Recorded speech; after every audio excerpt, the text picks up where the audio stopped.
It's a million. I struggle just to have a penny somewhere. Because I've never filed, I don't take a time off. So I just work from where I was last. And then I start getting come back to it. I just never been to the heat. Right, he was asking. Everybody coming to the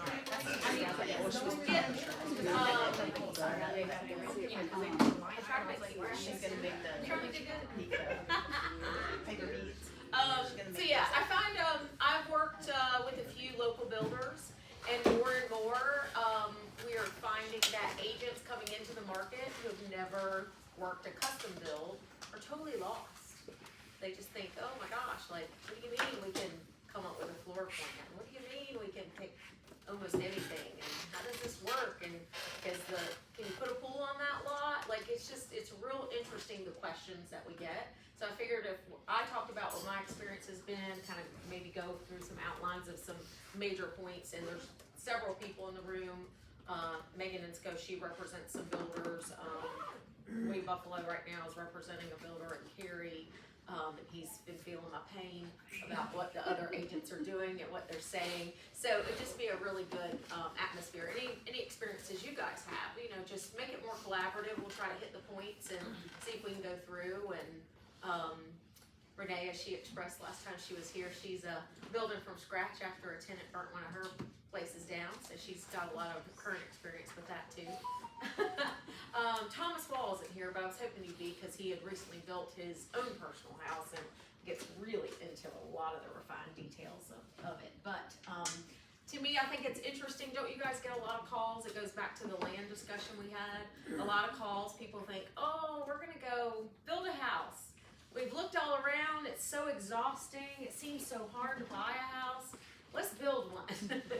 And you have to gently let them know that that's a whole other beast, right? So I think it really starts with the land and the lots piece. I've had many people come to me that they want to build with someone, Drees Homes, Shannon, I think it's called, what was it? Schumacher Homes, different places that advertise. They've got floor plans and really nice prices for their packages, and you just go find the lot. So you see a lot of that. But as you guys probably have experienced and we have expressed, land is just so difficult.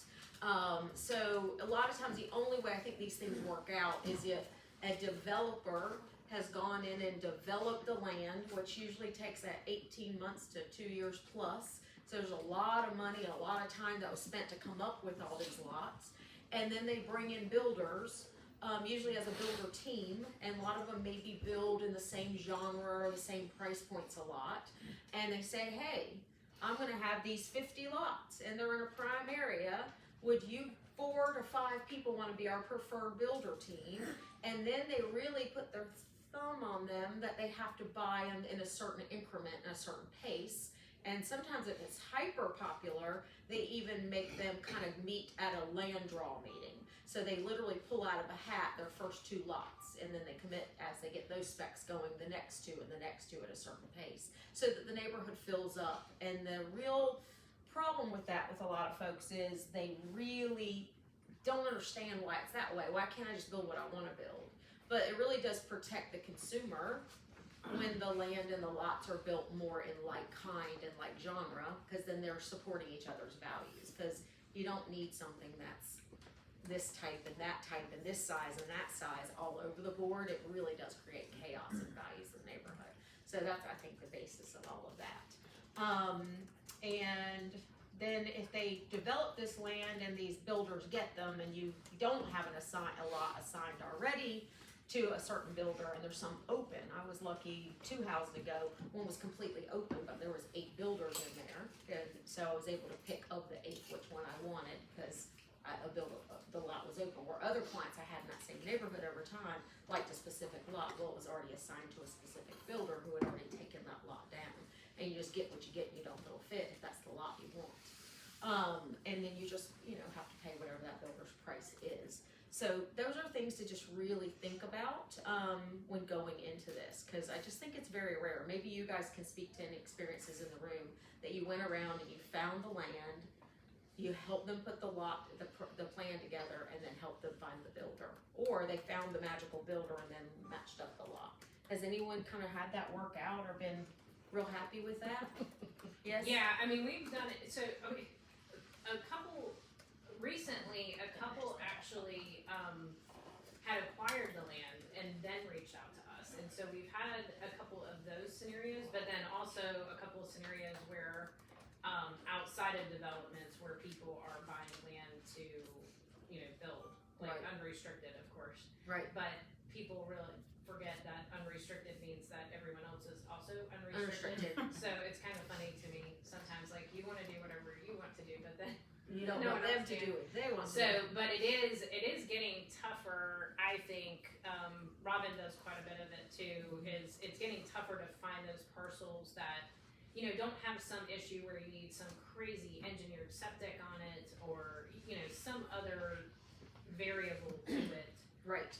But I feel like those tend to fall through more than they actually go through. Go through. Right. Because the two that we're working with now were randomly, one client literally mailed an area and someone was kind enough to split 50, 60 acres off of their parcel. Oh.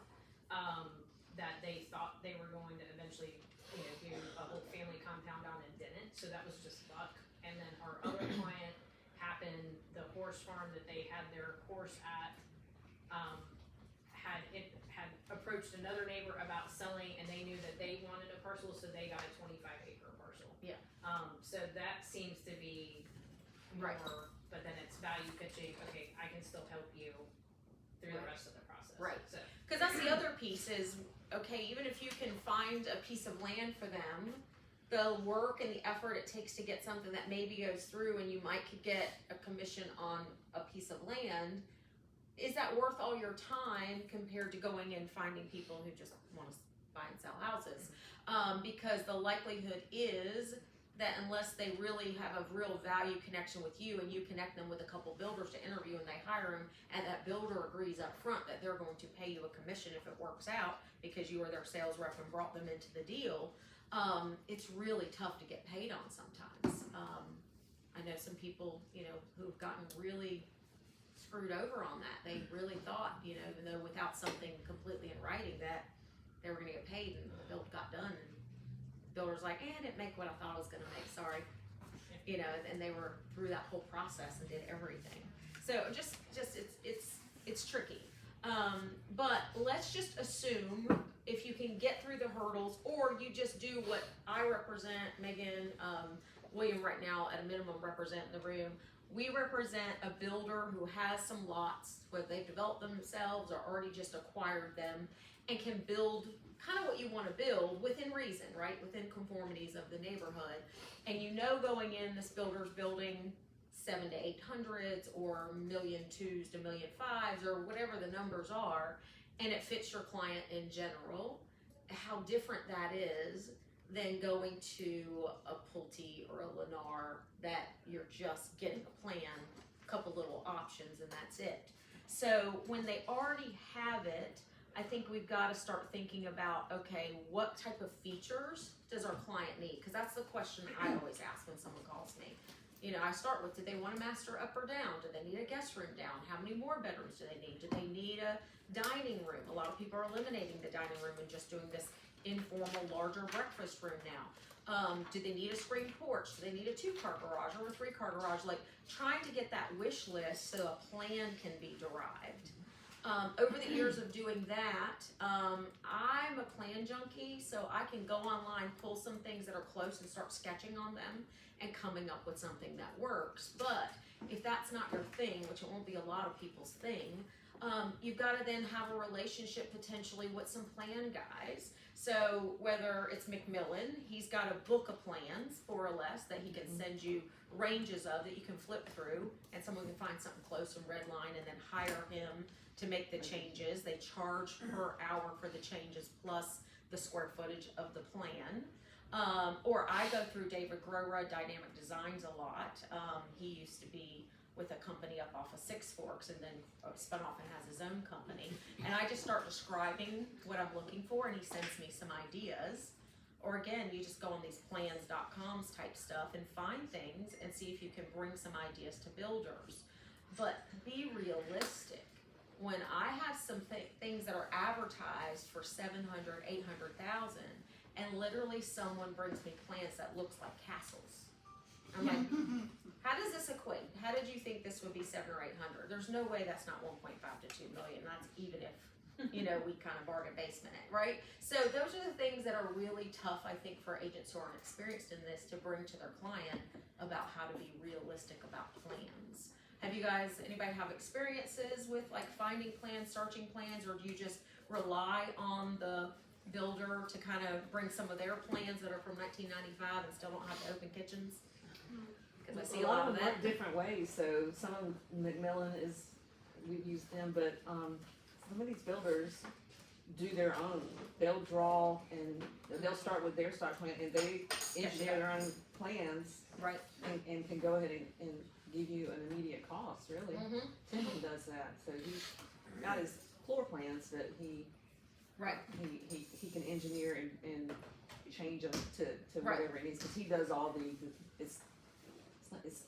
is it design work? Yeah, I Yeah. guess it's the design. Design work. Right. A lot of guys just can get on CAD and they don't have to be true architects. They're just plan guys that'll really just knock some stuff out.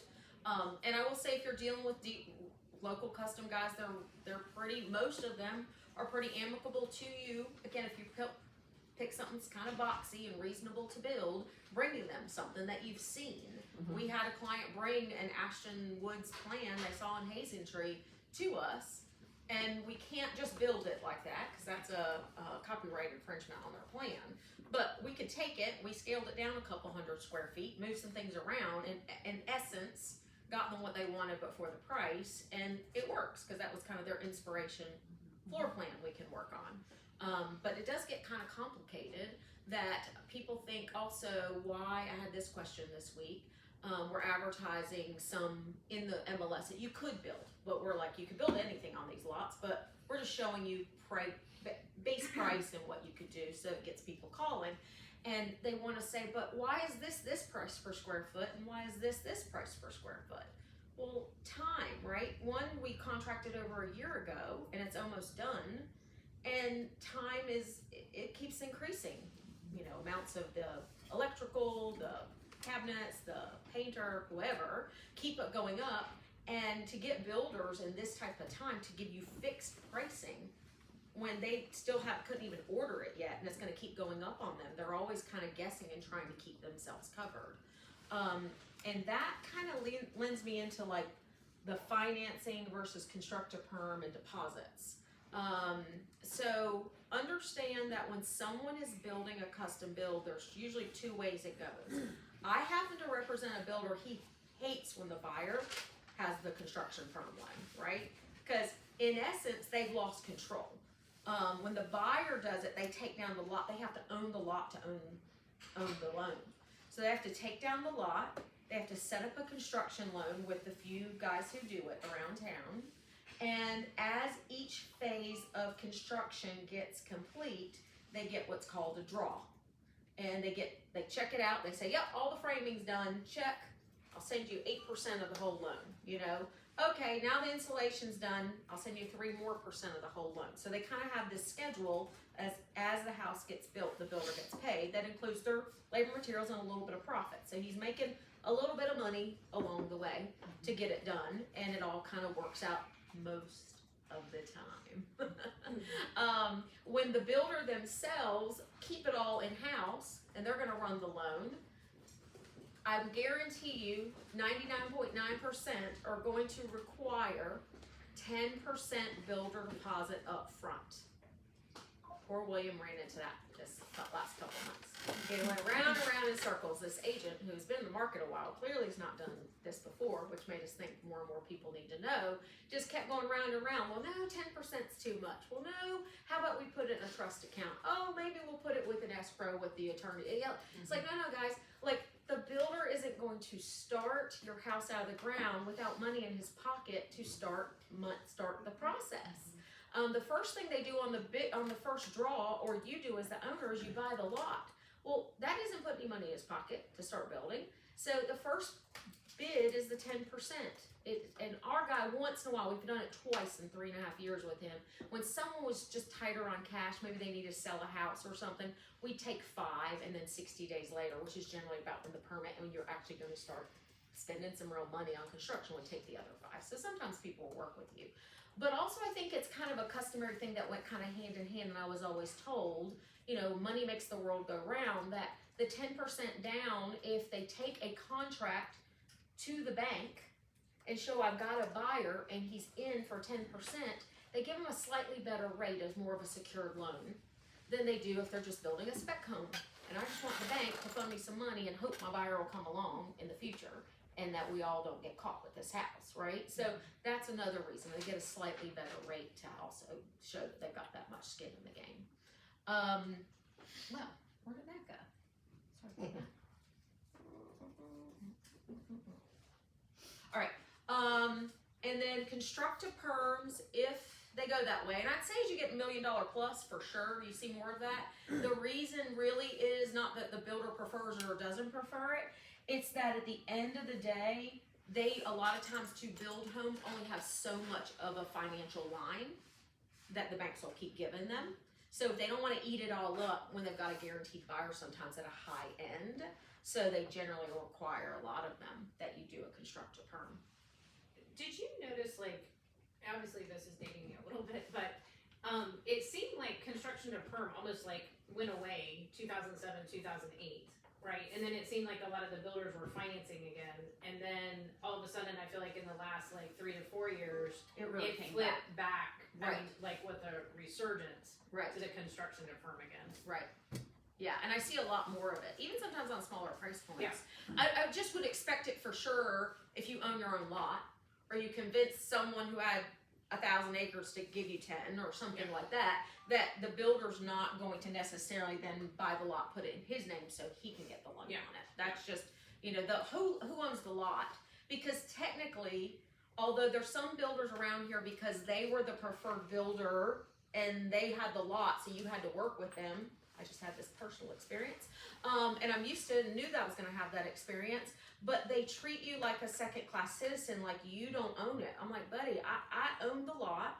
I took the construction loan out. I'm paying all the interest while you drag your ass to build it, and you're treating me like I'm somehow not your customer, right? That you own this and I'm going to do what you say.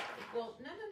Our contract says you'll build it and we'll follow these rules, but if I can find you in an infraction, I can fire you and I own this. Go away. So, and I like when builders recognize that. I worked with a builder out in Apex that was unbelievably awesome to my clients. At the end of the day, he kept telling them, like, I know I brought you in on this. I advertised a house on a lot and you bought it, but technically when you bought the lot and you ran it, I'm just your builder now. And he treated them like gold, like he valued them. It was pretty awesome, because most of them don't think that way, but in all technicality, that is how it is. If you own the lot, you kind of, and the construction loan, you kind of can bully the system a little bit within the contract. Can you talk a little bit about what it looks like for our client who's doing a construction perm?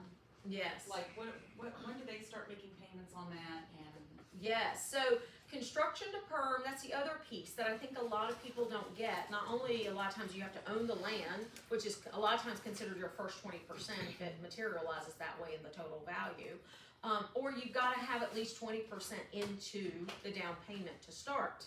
So a lot of people who don't have a lot of cash, who are, you know, maybe it's all tied up in a house and they want to sell it later, well, get an equity line or something, because you're gonna have to have that 20% down, or already your family owns the land and gifted it to you and they give it that value. That might be the only way you start with little to no money into the deal. And as so that first draw might be a piece of it to buy part of the land or put in something there, but just understand that every time a draw happens, and it's gaining how much is owed, you're almost like an equity line. You're kind of paying interest along the way on that amount. It's almost like, it's like a HELOC, you know, but so it's baby, well, it's just a little bit of money out, 50,000 on 800,000 out the door, you know, you're not paying all that much, but it's growing and it's growing, and especially with interest rates going up, it's growing and it's growing. So it does grow until the very end, and then it converts, and it converts from a construction to the perm part. And on that perm part, they generally, the beauty of a construction to perm in this interest rate rising time has been they closed and they locked in on a rate that their perm would be once it was done. And when they close on the construction loan at the very beginning, 99% of the time, you get paid your full commission right then. Very rarely, I've had one or two in history that somehow paid it on the very last draw. See, we thought that was unusual, but Renee, when we did Yeah, that, because I mean, most of the time that we've been involved with it, it's typically been on the last draw. Right. But we had one recently. Sanctuary. Yeah, Sanctuary that, All the paid- ones I've seen in the last several years have been on the first draw, right? Which is awesome, but I don't know, mentally to me too, I've got someone building close to 3 million right now, and you know, I was paid a year ago on it. So I'm always there, I'm always very excited, I'm always involved, like call me for everything, and it's taxing and it's awesome at the same time. But I wish in a way, like for me, I felt the win at the end and got the check. It's just a mental thing, you know, I don't treat it any differently, but I'm like, the closing is a little bit more of a letdown to me, because it's like, I've already been paid on that, you know, just the way it comes across. But it's just, you know, not working any less, but it is like, and I feel like one time I had a builder be kind of crappy to me, and he acted like it was because I got paid on the front end, and I'm like, whoa buddy, we hadn't barely got into the deal. I think he thought maybe he had had that experience, like the agent got paid and they abandoned the ship. I said, that is not me, I will be here every minute, probably even annoy you a little bit, right? Yeah. So and I think he saw that at the end, that I, you know, just wasn't one of those people that was just gonna walk away and let them all feel the drama of the process without someone kind of level-headed trying to filter through. I mean, that's really your job a lot of times in this, is get the experience, get the know-how to, the builder's gonna take over a lot, right? They're gonna communicate directly more with the client and say, hey, we need to walk through, hey, we need this, but you're gonna have to really put your foot down and say, please, you know, I was here at the beginning, I helped you put this contract together, I've been here through your questions, I was here where you were worried about what that outlet was in the right place.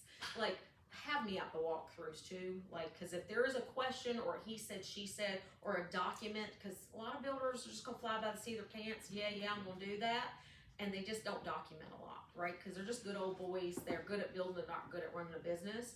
So you want to be that business person writing up the checklists and making sure that they're getting through it, and that they're gonna hopefully be pretty accountable to coming back through that next 30 days to a year. But what's interesting also about a construct to perm, because it already closed theoretically on the construction and all it's doing is a conversion on the end, is you never really feel a closing on that very end. There's just a date and time at which they pick that everybody agrees we're gonna do a walkthrough and hand you your keys. And you're gonna hopefully turn the utilities on and start moving in. You know, and I felt like in a way too, a builder who does not think of the client already owning the home, thinks they're gonna hold those keys hostage until that last draw comes, or this or that. Like, again, stop me. Like, the police are not gonna arrest me for trespassing, I own this house, right? So it's just a mental thing, like, hey, I can go in my house anytime I want. I mean, you wanna be respectful, because they've got liabilities and insurances and things, but you know, it is a whole different mindset, in my opinion, when you actually own it versus they own it. And when they still own it, you've got to treat them like they still own it. Like, I had one right now that was just flipping out, talking about getting his attorneys because there's some old tires still in the backyard. Y'all, we're not closing for another month. He's told them since day one, those tires will be gone. Somebody used this piece of the land when it was originally done as some dumping ground. And he's just stressed. We all know it. People just get super stressed. They freak out, they send nasty texts, and he's like, whoa, Nelly, where's this coming from? We are not ready to close. We told you we're gonna do it, and we're gonna do it, and it'll be done, or you won't close, right? There is some leverage there on that piece, like you're not gonna close until it's done enough to close. But I really wanna cover the deposits piece, that it's definitely a 10%, and it goes straight to the builder. I think it's really, really big. People go in thinking about their budgets and have no idea what it really costs. Go. We'll go back to the deposits. So Okay. if you're choosing a lot and then you want to design a floor plan, Yes. generally speaking, Yes. well, for us it's $20,000 lot deposit for 60 days. Some may be shorter, 2 weeks, 3 weeks or whatever, but something else. A starter fee, yes, that's true. On most of my smaller stuff, it's around 10,000 we take. That's a starter fee that holds the lot for them. Ours is 30 days and gets a plan design. And a design fee, yeah. Yes, yes. Because if we get to a point that we've hired the architect to make what we sketched up somebody's got to get paid, and the builder's not going to take that risk. And so once it gets drawn in a final price, we usually give you a thumbnail price that you will expect if you don't make big changes. But if big changes happen through the design process, then price is going to change. And all of a sudden you just decide you lost your job, you don't feel good about it, whatever, you're relocating, then you're going to lose that 10,000 that we invested on the plan. And I think we've had that happen one time where someone was relocating or something, and it was a nice enough plan, the builder was already invested, he just went ahead and built it. But you know, just kind of gave him some lead time and something that was good. I know one question that we always ask too, going through that process, like if someone decides, hey, you know what, this isn't a good working relationship or whatever, who owns those plans at the end, right? And Right. so that's one question we always ask going into it, to make sure if, like, let's say it just is not a good fit, or maybe the pricing comes back way different than what we were expecting, then at least our buyers leave with a set of plans that they have to kind of shop around with other builders Right. at that point. And that's the thing to know, so that's what we tell people, like whatever, we're just kind of getting them a nice drawing, usually a front elevation, and back elevations and window placement and all that we can kind of kink out. But if they want that, just to take with them, but copyright wise, what the builder and the designer still own it. It's not some unique Taj Mahal that no one could ever build again and copyright wise. But we tell them if they want to work with that designer and use it again, tweak on it, and pay him whatever his fees from that point forward, because all they've done is gotten more or less almost like a cut sheet, you know, for that you see when you go into new construction of the floor plan and a front elevation. So just know at the end of the day, that's what they're gonna get. And if it goes to contract, then the next thing happens, which is engineering. And that's usually a few weeks. So I would say most of the time plans are a month or two, depending on the plan person. Personally, I again was kind of caught up in a trap of high times, and this builder would only work with Tony Frazier. Well, Tony Frazier's backed up, so it took 6+ months, because if you drew something with him and then redlined a few things that were inaccurate, or you wanted to move a foot or something, it'd take them a month to shoot it back to you, and half the things you marked up they didn't do, and it'd take them another month to do the other half, and you're like, ah. So just that's what you deal with sometimes. So it can really bog down if you don't have a builder and a plan designer who work together all the time and kind of monopolize each other's time enough that they push them to get it through pretty quickly. So that's a big piece of it. And that can be an arduous process, just getting, Very especially arduous. when you start getting into 2 million plus builds, because obviously every little, it's a lot of changes, I feel like, each revision. Because, I mean, we're in a world today where people go on Pinterest or they go on Houzz and they're like, ooh, I know I want that, but how about we throw this in the laundry room and mudroom, and now we need to add 4 more feet that way, and does that even work anymore, and how's it gonna change the roof line? Some people will tell me crazy things. They're like, hey, what if we just eliminate, we don't need, we got a full bath down in the guest room, and you know you have back in the powder room, mudroom, this half bath. Could we just eliminate that and save some money and some square footage? I'm like, okay, well, we can eliminate the toilet and the plumbing and stuff like that, and it might save you a couple $1,000, but it's not like I'm gonna donut hole out of the house some square footage and it goes somewhere, right? So that's how people think, though. They don't think in geometry and like areas and things like that. Something really big on floor plans that I go over and over again with people is efficiency.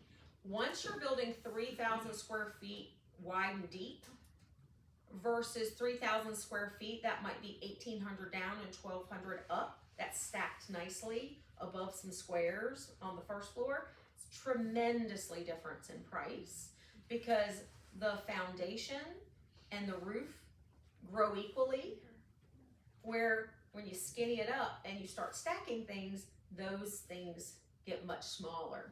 So the more efficient you can build, footage on top of footage within the same roof line, and keep it pretty square. If you guys ever look at obviously the track builder homes, They're almost perfect squares or perfect rectangles. There might be a little jog somewhere. The more you can do that, the less expensive the engineering, the truss roofs, the jogs in the roof lines, all of that. So if you can get what you want, checkbox wise, within a rectangle or a square, and keep the roof and the looking pretty square, but make the front what you want, you know, pop out a porch or gables or things like that, that's going to be your most efficient price per square foot. So that's when people say, why does this one cost $295 a foot and this one costs $268 a foot? And I'm like, y'all, I mean, they're not the same house, right? And this was someone even asking when, like, the one higher per foot had a 3-car garage and the other didn't. Well, that doesn't count in the footage, but it still was a $30,000 box that got added to the side of the house. You know, so you just got to be thinking about all these pieces. That's the other piece that our builder brings up a lot. So when you have unfinished footage, people aren't putting that in the price per square foot. So there might be a chunk of walk-in storage or a whole room that could have been finished as a room, but it was left unfinished. They think, oh goodness, that $250 a square foot, I just saved 250 square feet. That's a $50,000 savings or something. You're like, no guys, like 70% of the money was spent because the flooring's still there, the wall's still there, the roof's still there, the space is still there. You're just not missing, you just don't get in the sheetrock and the, you know, the ductwork to it and some paint and some trim. So it's kind of getting people to see like where the spaces are. And that's where our builder, I think, sometimes gives a screaming deal that if he already had something priced in as unfinished and someone says, hey, could you carve me out a home office in that little room over there? And he does it, it seems like super cheap per square foot when he adds it in, but it's because he's already priced it probably at about 70% of what it was as unfinished, right? But they're gonna get on paper a tremendous price per square foot the more they keep adding in that was already under the roof line. Hope that makes a lot of sense. No, and I know back to your Pinterest comment, that's one thing that we tell our clients to utilize a lot too, because I think that helps like the architects, designers to kind of see your general aesthetic, right? Because sometimes people don't realize like modernist construction is a lot more expensive. Super expensive compared to like more of your traditional construction. And so I think all those pieces together, right, the more research they can do too on Yes. fit finish is helpful to kind of say, hey, you could fit and finish this house 600 to 700, but it could easily be 800 to 900 depending on, you know, What you're picking to do you finish. need a Viking range or are you okay with a KitchenAid, right? Right. I mean, so those, you know, those are Yep. a lot of the conversations too. Yep. And that's where you're just trying to prepare people that even if they think they figured out the budgets can change, right? If you ever do one that's cost plus, and I've seen some of those in the marketplace, they'll start with a cost plus 15-20% that the builder wants, or 10% used to be like cheap days. And they're basically saying whatever it costs plus my percentage on everything. So everything you're adding you do is gonna be my percentage on top. And it can become a wildly, like, horse that left the gate that you'll never see the end of. And I think, too bad Meredith's not here. Her brother has been building in, I think it's Lake Gaston or somewhere like that, with some lake area. And it's gotten, because they did cost plus basically, it's gotten so, well, that's how the builder constructed his price, but he gave him a fixed price. This plus this is, you know, my fee is where we're gonna be. But because prices, everything changed, he was a small guy, he seemed like he was super cheap compared to everybody else. Well, now he's walking away from the project because he's realized 2/3 in, he's gonna lose money. He can't make it. He underpriced everything, not anticipating and not having enough experience. And he's held his own construction loan and got a half-finished house with nowhere to go, right? I mean, he's blood out of term. You can't, I mean, you sue the guy to make him finish it, but I mean, that's gonna be a great relationship. You know, so just thinking about, sometimes be careful and warn your clients, don't just shop around for the good old boy who's been doing it, but hasn't been building a lot lately. Because the good old boy who hasn't been doing it a lot lately or doesn't have depth and breadth of experience and other builds consistently going that they're making money on, they might get trapped. I have one, I've never had it in my career, where in Chapel Ridge, if you guys don't know, you could go and just buy a lot. It was a kind of a semi-uncontrolled development, even though it's a golf course. Because people weren't forced to build right away, so a lot of people just sat on land and went way down. Now it's come back up enough, a lot of people have bailed and said, buy my lot. So those prices have been going up. And these builders who couldn't find any land as it was getting scarfed up would just go and buy one and build a house and do pretty well. So that system's been working. So the builder I represent, small guy, he quit working for the, I represent and work for you as the builder. I'll be my own shingle. And he did it for a while. Built a house in Chapel Ridge. We sold it, and someone walked through when it was about finished, said, just build me that exact house on a different lot. Seems simple, real simple. That's even how we wrote the contract, like all your allowances, all the pictures, this is what you get. And if they changed anything, that would be their baseline.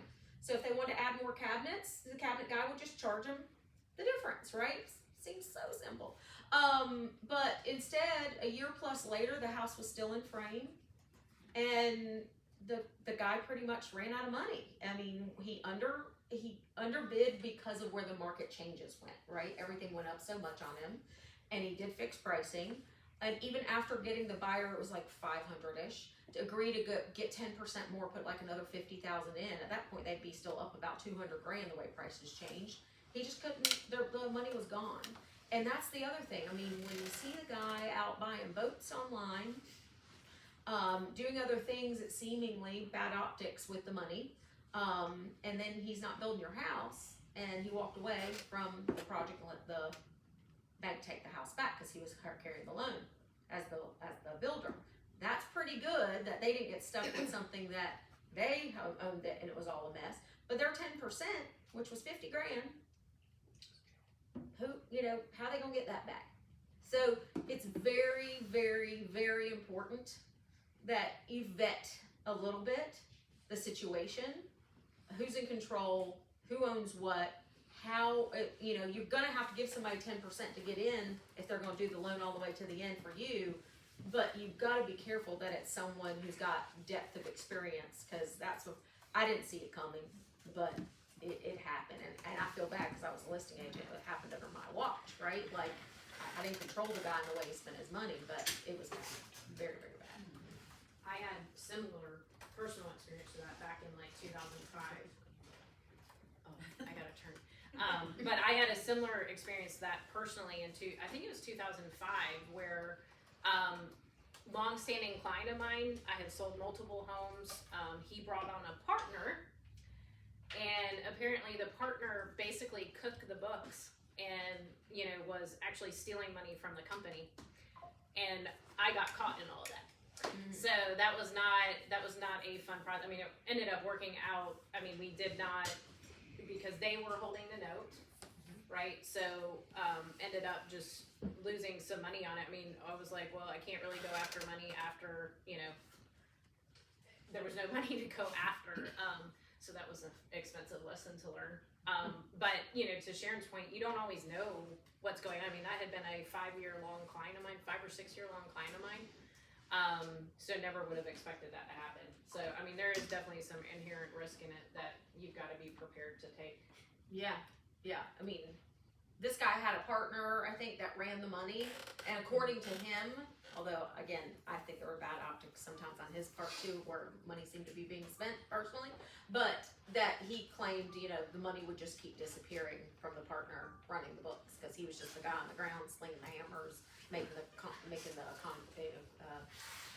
little subs and things like construction guys just show up. That was his role in the relationship. Let's see. Allowances, vendors, and selections. So I will say most all of them are going to have vendor relationships, meaning they're going to use, even if you're, go ahead. Original construction budget and change orders. Oh, just skip that one, sorry. Yeah, so talking about the budgets, but then change orders. So think about that if there is a fixed contract, fixed pricing, and to the next part, there's allowances in there to spend on certain things because they can't guess what you're going to pick at the first day, but try to budget about what they think it would cost to do it if they did it on their own with their own selections.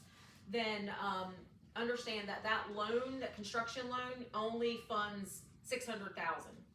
and all of the stuff's built in. But then you go to the cabinet guys and you decide you want spice drawers and glass doors and upper cabinets in this area, things that they hadn't really budgeted for. Then they usually call it a change order or an overage that you're gonna write a check out of pocket because it couldn't be grabbed from the construction loan that was already set up.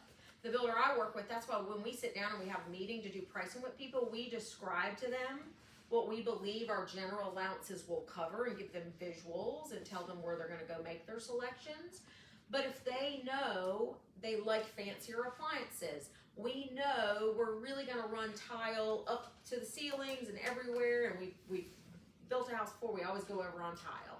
We know, we, instead of wanting carpet upstairs, in most of the bedrooms, we're gonna do hard surface flooring everywhere. So we try to anticipate and give them extra budget, raise the price to include those things, because we explain to them, the point is that then you won't be writing checks along the way, as long as it appraises on the construction side of the loan, it will be delved out to you as you need it. And if you don't use it, at least with my builder, you don't lose it.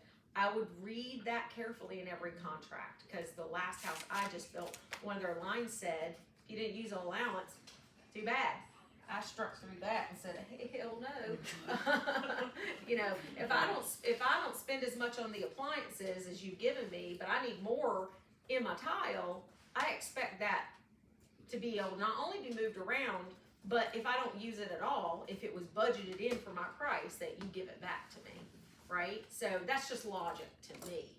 But for whatever reason, a lot of those contracts are written, if you don't use it, you lose it. That's a little insane. So reading what these contracts say is your role as the realtor, is to make sure you're protecting them. You don't want to be so over Calvarish you can't get the deal done. I mean, sometimes there's just, you got to accept some things. You're just like, well, they're not willing to change it. That means you better just go in and use it all up, type of thing. It's just, but know what you're getting into so they are not surprised later that they've missed out on something. And the builder should be able to provide you a spec sheet up front of what they're gonna provide, if an allowance for that, if there's not, something itemized. It also depends on where they're in the construction. They may have already ordered the cabinets. They may have already ordered some of these windows, appliances, whatever it is, just depending on what it is. So you wanna at least get maybe some pictures of it, some appliance numbers, so everybody's on the same page as you go into the contract. Yeah. Because you could get on one that's half built, and they could say, back in the day, they were like, you're lucky if we'll give you a price and let you buy it, right? Because people were just buying stuff so fast, they didn't even want to deal with you as a customer till it was built, and then they could see what the price could be and bid it up. But right now, I think we're entering a time where you could walk into something, maybe they spec a couple and they sell pre-sales and they just keep a little bit going on their own, that once it's framed, usually the cabinets have already been ordered, and they can't, those are the longest ones. So that's kind of the order, guys. The order is, they start with appliances, usually, and then they go to cabinets, because cabinets are so long to get, they want to get those first, but they can't order the cabinets without knowing what appliance layout you want, what size they are, if you want wall openings, if you're going to do a wine drawer, whatever. So they're going to want those two things done first, has been my experience. Then they'll probably let you lay low a little bit until the whole house, depending on the builder, is framed, because if it's a custom, even though it shows the square footage on a plan, most of the time they do want to go and measure the rooms for all the flooring and things of that nature. And the builder is going to do a walkthrough with you once it's framed for all the electrical, typically. So they're going to give you standard code electrical, which means outlets every so many feet, so cords and things don't have to be run all over. But the things I like to anticipate or talk to people about are, it is the electrical. Okay, do you want 2 pendants? Do you want 3? Do you not want none? Do you want clean line? Do you want we call them boob lights throughout your house, or do you want recessed cans? You need to start thinking about and helping them think, where do they want ceiling fans? Do they anticipate needing a movie room projector? Do they anticipate needing a car charger now in their, pre-plumb for that? Anything they can pre-plumb during the rough-in stages, which the rough-in is, it's framed. They're gonna go and do the electrical, they're gonna do the HVAC, and they're gonna do the plumbing. They're gonna rough all that in, not with the fit and finish little ends that you see on the end of the caps of everything, but before the insulation and sheetrock go on, and then they'll trim it out with all the frilly stuff that you actually see in the house. But knowing where you want those things and having those walkthroughs and getting them placed is a big thing, because tearing up your walls later and trying to do it later is no fun. I also tell people the areas that I see people go over a lot in, and like even, I don't know if you kind of advise your clients like almost like a 10% allowance, like just tell them like, hey, assume you're probably going to go over about 10%, because inevitably as they're building something comes up. But you know, appliances, I always tell people light fixtures is another place that I see people kind of like just go wild off the reservation. And you know, let's see, appliances, light fixtures, and then actually plumbing fixtures too. You'd be surprised at how much the 4-inch spread versus the 8-inch spread cost, or you know, all those little incidental things. So I think getting to know what your client, you know, going back to like getting to know what they're really looking fit and finish wise, I think is super helpful to make sure that you're articulating that well to the builder.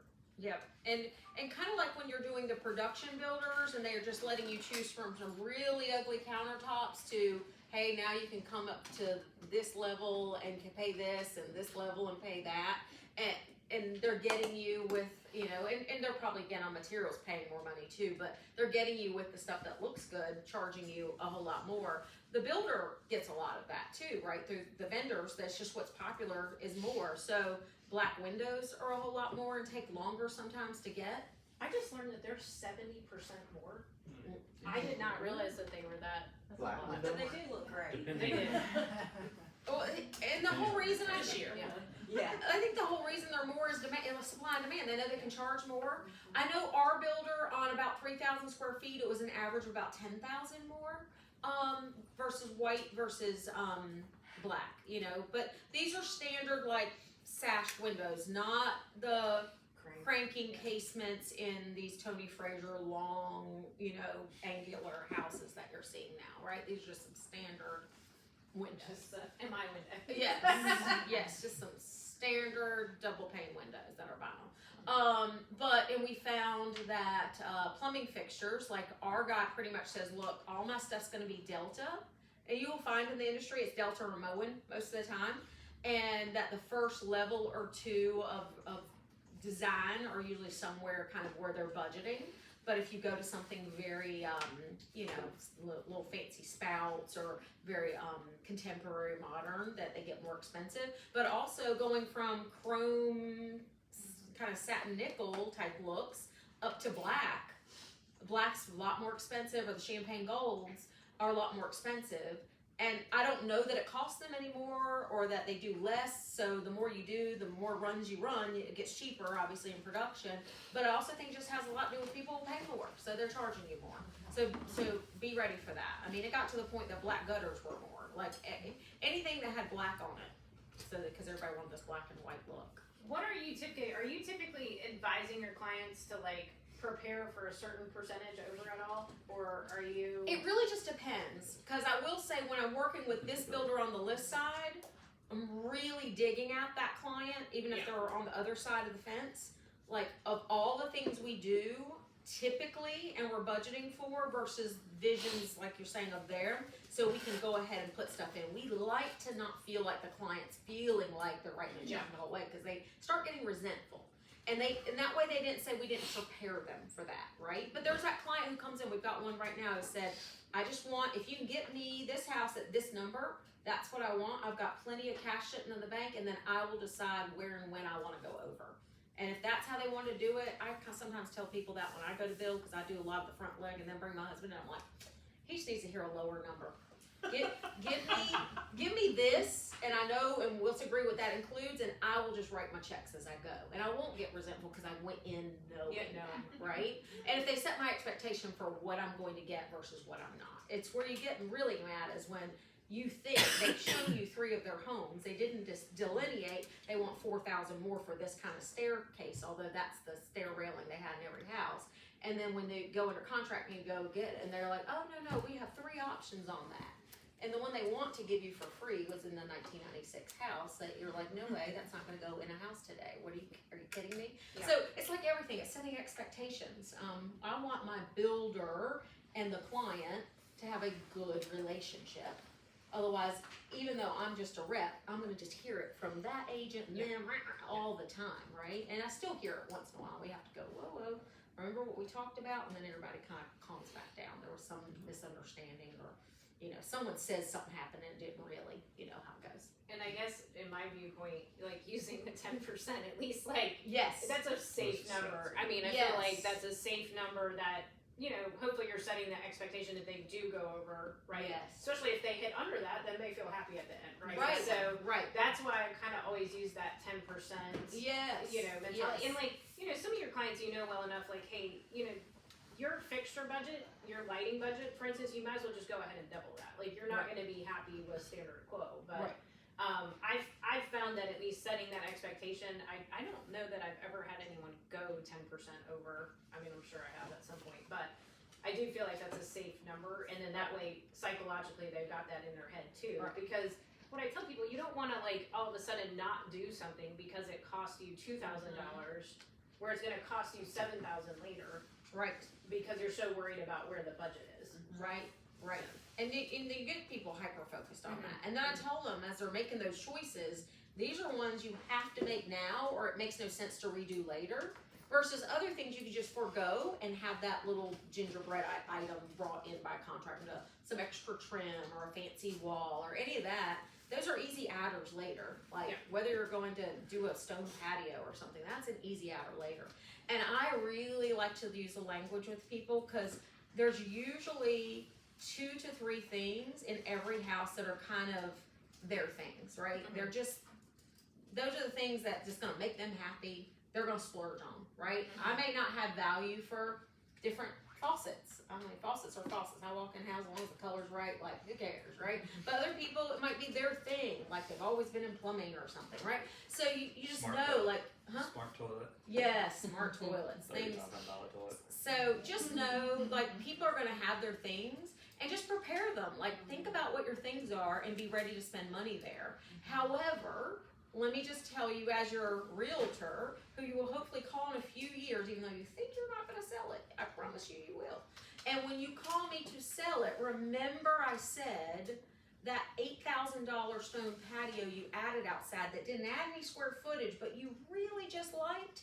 It was like you went to Disney, you enjoyed it, you have good memories of it, but you're never gonna get it back again, right? Dollar for dollar. And as long as they see it that way, like, I enjoyed it while I lived there. That's what I used to tell people about homes. Like, just imagine you took like 10 great vacations and you're not gonna get your money back from it, right? Now you get some money back, but that's how it used to be. Like, if you're gonna spend that kind of money and not get it back, you just don't hold it against me. Don't act like the market's screwing you. Like, this is the reality of how you spend and how you value your money, right? Because a lot of us do things that we drink an expensive bottle of wine, we ain't getting that money back, but we enjoyed it while we drank it, right? So, it's just where you put your value on things that I try to get them to think about. But generally, they are gonna tell you to use their vendors, and then people get a little huffy because they're like, this is my allowance, this is my money, why can't I call Joe Smith over here and do it a little cheaper? Well, the reason is because it's their insurance, their liability. They're having to stack one vendor on another to get the house done, who are used to working with each other, used to doing the dance around each other, have the right liabilities, and aren't going to do something later that's going to affect the rest of your house, whether it's the wiring, whether it's the plumbing. I simply wanted the same bathtub I had in my old house. Well, their plumbing vendors didn't have them. And if they did, I'm sure they charged me 5 times as much because I could get mine at Lowe's or Wayfair or Amazon, whatever. I know the brand and I know what I wanted. I mean, I thought the builder would at least run the plumbing and rough it in and let me hire my guys later, or throw my acrylic tub right on there and let their plumber do it. Nope, wasn't having it, wasn't touching it. It's your deal, you do it later. So I did it later. I had to do it later. And it's just, you gotta be okay and not let your client get upset with that, because that is something they have to keep some control on and keep the warranty on, and that's their thing, right? Walk walkthroughs and checkpoints. So we cover, generally, a lot of them are gonna do the lot walk if it's not been cleared. Tell you a little bit about that, like, hey, this is what we're gonna clear, here's what we're not gonna clear. I've got a really good story of these last 3.5 years that one of these buyers out in Wake Forest was insisting this one tree stay that was getting a little too close to the house for the builder's comfort.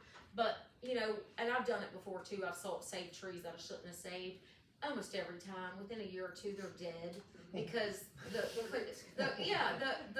the bobcats and everything's run over everything, and you saw that beautiful tree off your deck, and then it slowly wilts away, and you have to pay for somebody to come take it down if it doesn't fall in your house. Well, this guy, he really wanted to keep it. The house, after, you know, lovingly being built for almost a year, is done. I mean, 2 weeks from closing. And we had some of those whipping little mini tornadoes go through Wake Forest, and lots of torrential rains a couple days before, and that tree went right through the roof. So it cost us an extra month to 6 weeks to close, when someone had already sold their house and living in temporary housing and itching, scratching to get in the house. So, and they were pissed off in general. And the builder said, whoa, you saved that tree. You understand, it's under my dime, it's my insurance that's going to come in and fix it. They said give them 2 months and they'd start. I said, no, I'll take a cash out and I'll fix it for them and get it done as fast as possible. I put every person on it and I closed your house as fast as possible. If you're gonna be mad at somebody, be mad at yourself. Because I told you not to save that tree, right? But I allowed it. So now, you know, again, you learn, like we all learn, we're never gonna let somebody tell us they're gonna wanna save the tree, right? Because it could be, you know, take our advice. We've done this a long time. It's just what you gotta do. The next checkpoint tends to be the walkthrough at frame, trying to make sure everything in its right place and all of those rough ends and mechanicals landed right? Like the light fixtures are gonna land right, your HVAC vents, you don't have, which I had a nice, you know, return right in the middle of a focal point wall because the house has never been built before, and they're just, the guys come by and they're like, slap that in there. My house before that, I had built my little corner pantry, so I'd have some area. They wanted to throw one of those big return vents and take up half my pantry. I'm like, what the hell are we thinking? So you just, you know, you're gonna run into that stuff and try to convince them that let's move some of these things around to some more appropriate places that make a whole lot more sense in the flow of the house. Realize that all of those people cutting and doing all that stuff are not designers. No. They don't care. They're just putting it where they're supposed to go. Yeah, it just looks like a good spot. We'll throw it there. And they do make mistakes. They do build things where they're not supposed to, and Absolutely. there are design flaws that when they've never built. I had a sunroom that had, the doors were hitting each other because there were so many dang doors in the thing. And Right. The client, he said, I'm gonna take all those away anyway, so it doesn't even matter. Right. And that's, you know, when something hasn't been built before and someone can't physically walk through it and anticipate a couple of things that maybe are small tweaks, it is a lot of visualization. You'll run into a lot of clients, they can't visualize anything. And I don't know how they're ever gonna build a house from scratch and some drawings when they can't visualize anything. Fortunately, lately our builder, if he's built a spec, he's got like 3 little neighborhoods that are about the same price. So we'll kind of get 2 going at a time. One will get faster, and they'll like, oh, well, go see that one, and you'll see it in sheetrock, and some cabinets are in now, and like then they're willing to buy because they just can't see it when it's just a skeleton of framing.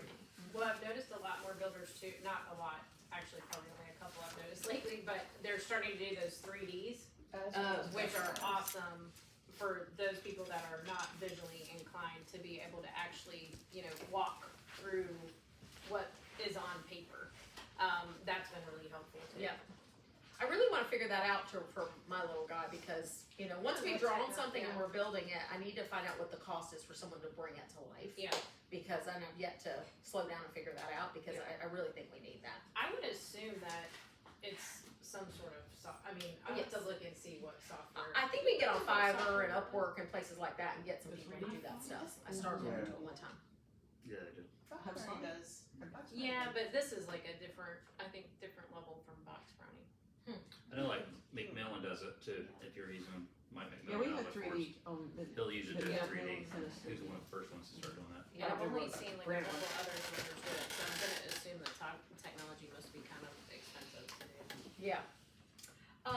And I think also, like, once the sheetrock gets in, once they're getting cabinets in, starting to trim out, a lot of times they'll do a walkthrough, just again, making sure everything's where it's supposed to be, the right colors are going on the walls, you know, things of that nature. But generally, again, almost like any new construction, they're gonna do that punch list walkthrough. And I think we will all see the most aggravating part of building a house is the punch list walkthrough. Because the builders wanna make your people happy and get them done, but maybe the guys can't get over there before it actually closes, or they pass the keys to you, and nothing more frustrating when someone, and especially my dogs, they will bite somebody if they come in, you know, is at the house, waiting on the contractor. We know the contractors almost never show up on time. And, you know, then they're frustrated, they took off of work, and they're waiting, and they put the dog in the kennel that day, and they didn't show up, whatever. You know, just getting them back in to knock those things out. So do all you can to get the important stuff, you know, the high-hanging, like, big stuff done before the closing or the possession takes place. And I think that goes back to setting expectations correctly too at the beginning, to let people know that even though you have a close date, not everything is likely going to be done, especially if there's order time or lead times. Cause I feel like that's another aggravating point to people, especially during COVID, it was really bad. I think it's gotten better, but I think again, setting that expectation up front. Because if there's a damaged cabinet doors can take a while. If there was this crack, I'm telling you, there's always one or two throughout the house that someone goes, nobody will claim it was the painter or the cleaner, somebody cracks a window. You know, and when that cracked window, sometimes it's hard for them to get a sash immediately. So they're like, hey, it's sealed good enough, it's not broken and gonna cut anybody, like give us 8 weeks, we'll get you a window. I had a front door, they gave me the wrong front door, imagine that. And I didn't realize it. I felt kind of silly that I didn't bring it up earlier, but just didn't realize it because I didn't pay attention. I was so frustrated with the whole process. That I just said, hey, kind of got the wrong door there. And they're like, what? They signed an escrow agreement to get me another one for, I think they said 20 weeks, like 20, 30 weeks. Like they said, it could be a long, long time. And it was a long, long time. And no big deal. I mean, there was a door there and it worked. It wasn't ugly. But it just, you had to wait for it to show up. And then the day it shows up, it's of course cold out or super hot out, and they've got all your doors off and they're trying to stain it and not make it stick to everything. You're like, oh my God. So, just that, you know, it can be I love building houses, y'all. I just did not have a pleasant experience this last time, but I love building houses and I love to help people build houses, and I'm very passionate about it. But you do have to kind of say, like, there's gotta be this mindset, there's gonna be give and takes throughout the whole process. You know, there's something that's not gonna be quite right, and hopefully you've got a decent builder who goes, I know that isn't quite what you wanted, it's just what we had to make work. It's the first time we ever built this house, but because of that, I'll do this for you, right? And they generally do that kind of stuff. They have a little give and take. To what price point do you want to have the ability to put a pool in the backyard? That's a good question. What was your question? To what price point do you want to have the ability to put a pool in the backyard? Because that's becoming more and more popular. Right. Especially as we're getting out of town buyers, like demanding pools. Yeah. Yeah, we actually in Louisiana, I have a house that's being built, not mine, one of my clients, I have a house in Fayetteville at Kings Grant, heard about? It's a gated community there. It's a huge house, 4,500 square feet, beautiful, we're doing a pool. So they had in mind, they would spend like $60,000 in the pool. That's good. And then the builder goes like, no way. And at first, if you get somebody that is gonna build for you $60,000, I wanna have a chat with them, and I wanna see their license, because it's my name over there, right? It's the builder name on the house, and they're gonna put a pool on somebody that cannot be same quality of his, it's not gonna look good. So, and then at the end, it came out to $150,000. Yep. That's the starting point now. It was a huge jump, but they wanted the one, they can pay for it, so they were going for it. But yeah, not $60,000. Yeah. I That's kind of I the think start. it's more That's too. baseline. That's If there's baseline. No, that's It baseline. is more like That's 200, baseline. yeah. If you want to. Yeah, and not with like Put with a lot of cooking, fans, what is that, no, Sharon? simple, just because of the concrete, a lot of concrete. My next door neighbor, who I put our house on the market last weekend, their pool about a year and a half ago was 165 starting, but much like other construction, they said there were change orders, and they said they were in at about 200 when they're like, stop. So what You're not was a big pre-COVID pricing? I would say people probably could have gotten 75, 80 grand. Like half wasn't. However, my neighbor in my other neighborhood, they had, what's the big one? Can't think of it right now, Rising Sun. Do their whole backyard, like the sun thing and the fire chimney and everything. And I mean, back then, even, that was pre-COVID, they did 250. I was gonna say, I had a friend that just did one of those basic kidney shaped fiberglass pools from Rising Sun. I mean, they did do like paver patio, and I think they had a little, actually that wasn't even included, but that was baseline 90K. Right. Yeah, you can get the drop-in fiberglass is a little cheaper, but at certain price tiers of homes, you don't wanna do that. No. You wanna do the vinyl liners and stuff. Yeah. It's very interesting. But so I get that question a lot, because most of the lots that this builder I represent has are 3/4 acre lots. They're in county, they're not in city, and if you guys don't know, that's kind of that tipping point. At least Wake County and most surrounding counties, 0.69 acres to be able to have enough room for a well, a septic, and a house. It's generally where they cut it off. But so many people, hey, they just assume a lot that you can on a larger lot put a pool. Can I put a pool? Can I put a pool? Can I put a pool? And my answer is always, it depends, right? It depends. We've got to know your floor plan. We've got to place it on the lot. Then we've got to have the septic guy who has identified where the soils are good. Can we draw a box where you're going to put the pool, put a dimension, have a location in a box, and him still lay out first septic, primary, and a repair field, which has got to be the second septic in case the first one goes down. Wake County has, you have to already allot for the two, even though you're only going to start with one.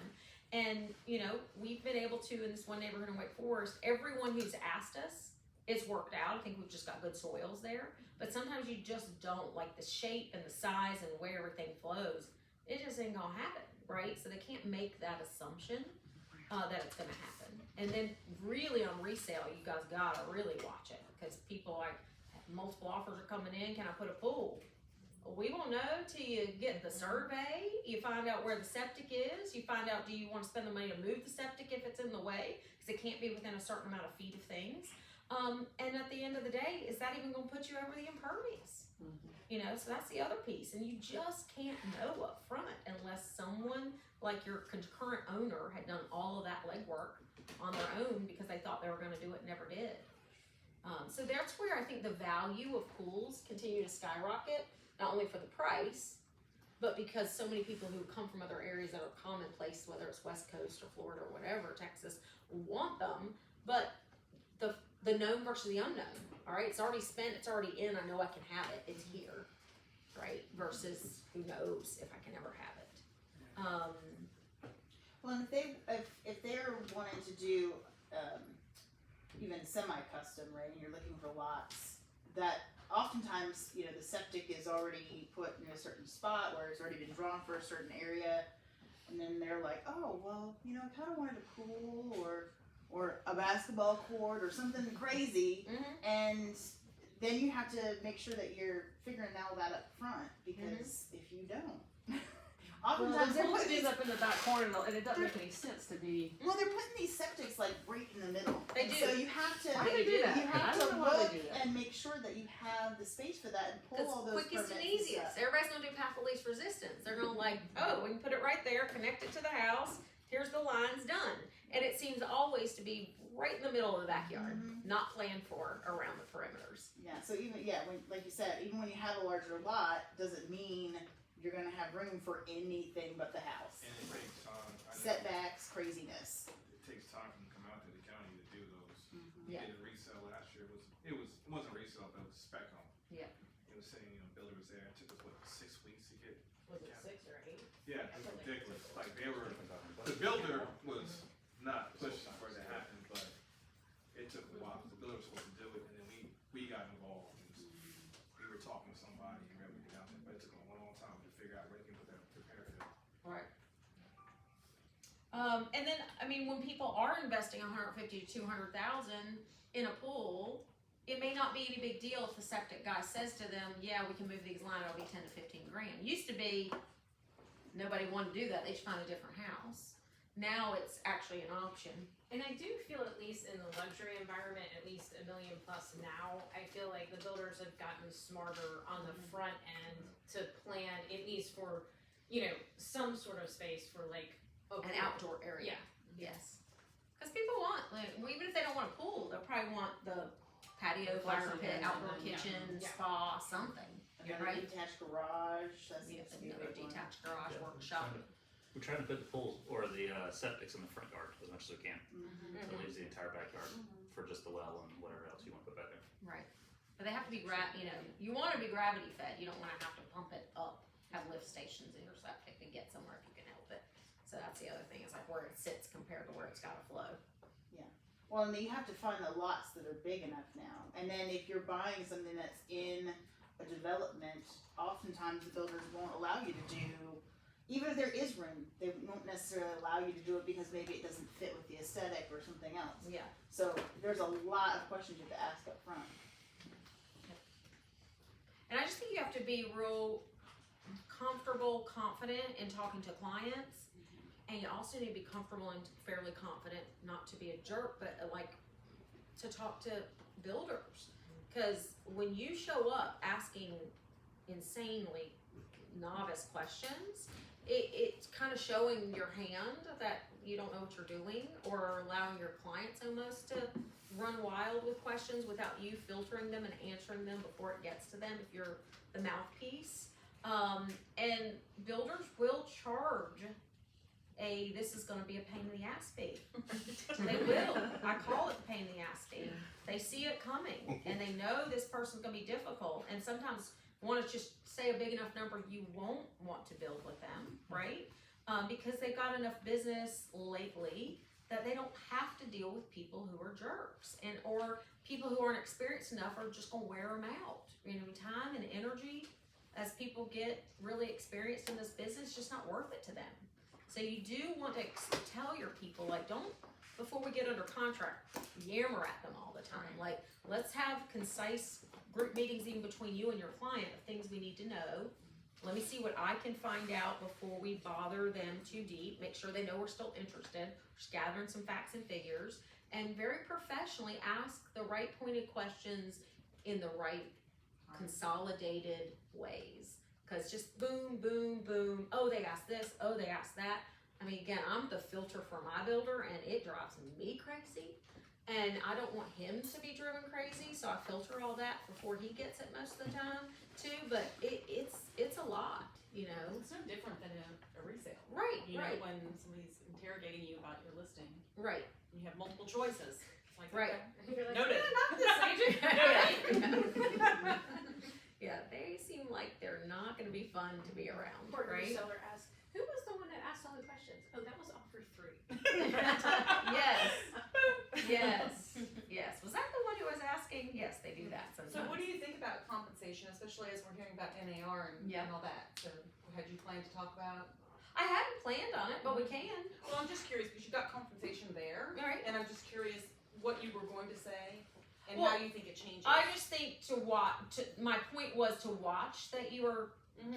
getting compensated and how, and I kind of led into that. Like, are you getting compensated on just helping to find the land if you're in that piece of it? If not, it's a package price that the builder already kind of knows he's tied to the land in some way, and it's already historically Yeah. integrated that if it's a developed land that Fumble or Builder Marketing Group X, Y, or Z or Jim Allen or whoever has, in general, we're offering out at least 2.4, 2.5.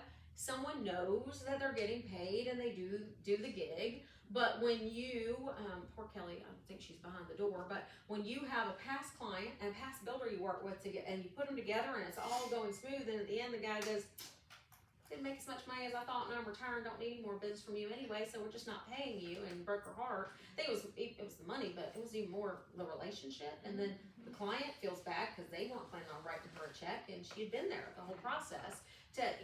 Don't just trust. I think what NAR's situation is gonna do is more and more we're gonna have it in writing that you're going to get paid and how you're gonna get paid. And I think don't be so naive that you don't get paid, and be sure that do some legwork, find a couple builders who fit the genre of what your person wants to build, if they've got the land or you're helping them get the land, and that you've written a document, just like almost a FSBO document for compensation with that builder, that you're gonna set up the interview, You're going to show that they're a good builder, and if they get the job, you're gonna get paid whatever that is that you agreed, and he's going to price that into the deal so that you get paid at the end. So Sharon, would you recommend, cause I mean, I normally have that conversation with the builder Right. to set the expectation, what is the compensation, you know, what compensation are you offering or what are you gonna factor in, like, have that conversation. Obviously, it's typically in writing once we, you know, get to the contract, but you're almost suggesting before we even make that intro to have that confirmation of agency. I think you're silly if you don't, unless you, Okay. again, she even got burned by somebody she knew very, very well, because she Okay. didn't think she needed it writing at all. But, I think if you've got a strong relationship with someone, and they're always gonna be in business, they appreciate you, like the fact that you get it signed at contract, I think a lot of us would go on that good faith, right? But if you never had a strong relationship with them, you just knew them off the street, or they built one house one time for somebody, you respected them, thought they did a good job, because whether you like it or like clients, they'll try to screw you out of a dollar too, right? So as soon as they think or hear that somehow you're getting paid in it, and they weren't thinking that was happening, they're gonna try to go even to him, even if he doesn't sometimes, and just say, I don't want this realtor, like just price it without them, right? So you want that introduction to be a part of, I'm bringing you in to introduce you to the client, I would expect to be compensated. Which is no different than a referral. Yeah, Like which- if somebody's giving you $1 million referral, you Yeah. sign that referral before you get to talk to that buyer. Right. So it's no difference. Right.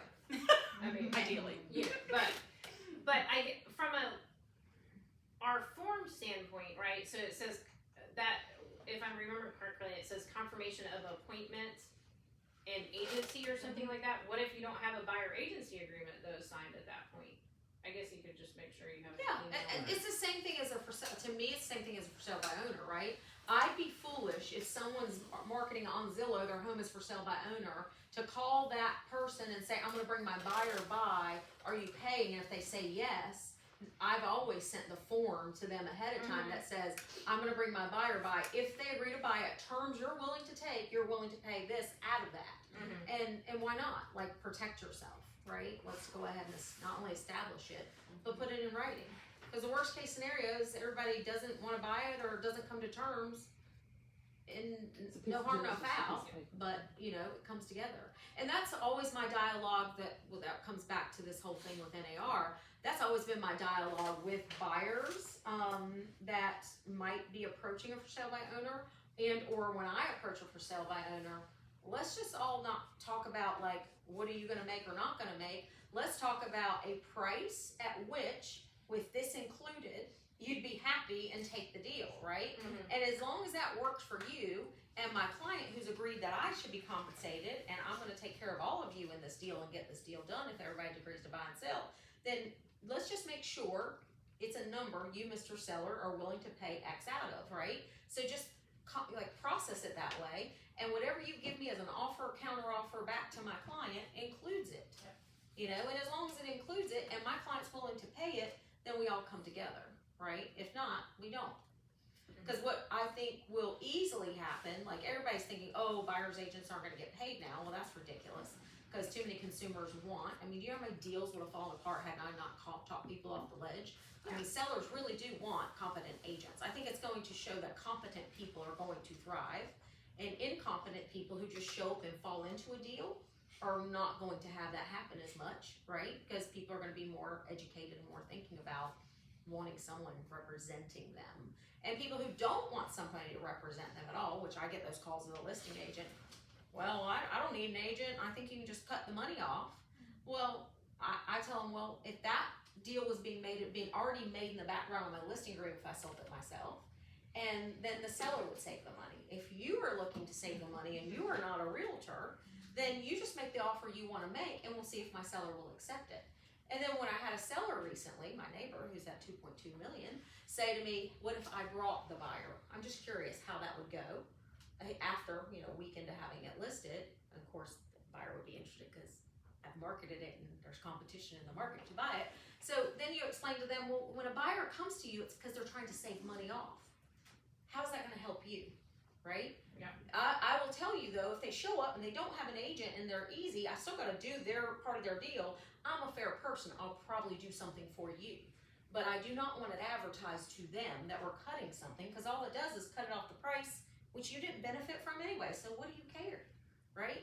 I think there's some misnomer that somehow, as the Today Show said this morning, that $30 billion is gonna be saved in the real estate industry through I don't commissions. understand that either. Like, So ridiculous. like, if anybody's going to do anything, sellers are gonna lower their price because someone isn't represented, because that person thinks now they can just save the money. And And- like, and any so- seller's gonna reduce their price anyway. Right, so at the end of the day, it's all just gonna shuffle out, I think. If the question is where can we advertise it, that's what I'm curious. Yeah. If it's not gonna be agent commission, then is it in a document section that we just say, our seller is offering you the washer and dryer and this, and they're offering you this compensation at this price? Like, is that what we're gonna So do? your expectation is that the sellers are gonna continue to pay that buyer's agency commission It is my long term? It is my expectation. And the reason is I saw one, it was brilliant. Someone just put together already. People are so smart and so fast. I was gonna wait and just see all the brilliance come out. And I think we'll see a lot of it at 2 I think o'clock. AXP is having like a video or something, like a YouTube Yeah, video. there's that two, can- there's it's one like, at 1 o'clock and it's one at at 2 one, o'clock. yeah, it's 1 o'clock, right, yeah. So this one was good. Yeah, I think it's coming. Is it at the bottom of that one? The other thing too that kills me, I'm like, this is proposed, people, not, it has not been accepted. When you look at NAR's statement, it says this is proposed. Right. And this is what we're proposing. It's not been accepted, it's gonna take a while for this to even flesh out to see whether it even gets accepted by the Right, board. but the proposal is it would start in July. Yeah, So that's, Yeah, but I'm just saying, that's why people are panicking. Yeah, but I is that don't know it's how basically- you're going to go through that process and get that accepted by July anyway. Right. I mean, truthfully. But this one, I thought was great, cause he's saying, you're not required to pay it, the choice is yours. I wanna offer appropriate compensation, so they'll bring attention to the buyers and show my property and give its best chance of selling at the highest price in the least amount of time, or no, I wanna exclude thousands of potential buyers from seeking by excluding buyers agents who are unwilling to work for free, Perfect. or who have buyers that are unable to pay the buyer's agent fee out of their pocket, resulting in less exposure for my property. That's Choose great. one. Which one would you like to choose, Yeah, Mr. that's Seller? good. It's all in crafting language. It's all in educating. I'll take my chances. Right? Right? That's the same way when someone says to me, like, well, what if I just had a lady, day before yesterday, Saturday, say to me, I've always sold my homes by owner. Because of my health and because of where I'm at, and it's really because she's up against a lot of new construction and she shouldn't have paid what she paid for this place a year ago. But I wasn't involved. Her excuses are interesting of why she's not going for sale by owner. But she's like, what I would like to do is offer 2%. Like her proposal was 4%. And she, in her mind, you always split it 50-50. I didn't argue with her at that point at all. But she wanted 2 and 2. And I said, let me discuss with you why, and I only focused on the buy side first, why you don't do 2. We really have a lot of competition. You're against new construction offering 2.5, even 3%. You're at new construction offering buy downs, offering closing costs, all kinds of things for your $550,000 townhouse in Apex. I mean, it's a lot for a townhouse, let's be honest. I think she'll get it and it'll be fine, but I was like, you're eliminating so many people who get compensated at more and are used to and routinely getting compensated. Why would you put that little bit of difference as your barrier to entry into everybody's not throwing your sheet on? I usually give the visual, like I print a bunch of MLS sheets out and I look through and throw the cheap ones on the floor as I drive to stow the rest, right? Like buyers, agents do that. Agents that, like, why wouldn't they show the ones that can compensate them the best first if they're all fairly equitable? Let's be real. So just educating people, and a little light bulb went off with her. Interestingly enough, when she bought it, it was for sale by owner, but somehow put in the MLS and they were offering 2%. And somehow it worked out for her, so she's thinking it'll work out again. Well, it could, but why don't I want someone excited about selling it, excited about maybe even multiple offer pitting against? Instead, I'm gonna create this, I don't really like you much, but my kind of buyer kind of likes it, so let me see if I can actually sell this, although I don't really want to. Like, do you think you're really gonna get that great of a price out of it? And a great of experience out of it? Like, probably not. So, it's just trying to educate them on that. And then educating them that aren't just my costs, so feel sorry for me, and therefore I'm passing them on to you. It's the costs that I'm incurring that bring me more offers and more exposure, and I don't wanna limit that, cause if you take away what I can spend on your house to market it and do the reason you're hiring me, then you're taking away all my tools in my toolbox that make me great, and you should just hire somebody who's cheap and flat fee. I mean, I'm just like that. I'm like, hey, if that's what you want, you just wanna let it ride and roll the dice, don't hire me. You hire me because you want it done right, you want it done well, you want the highest and best. And there's a reason people come back and send more to me. Let me tell you more about that. And so that's what my sell is, and where I'm very passionate, I'm very confident, and win most of them over. And every once in a while I don't, because they're cheap and they ain't got the money to make it work, and it is what it is, right? But I'm not gonna show up for 2%, just saying.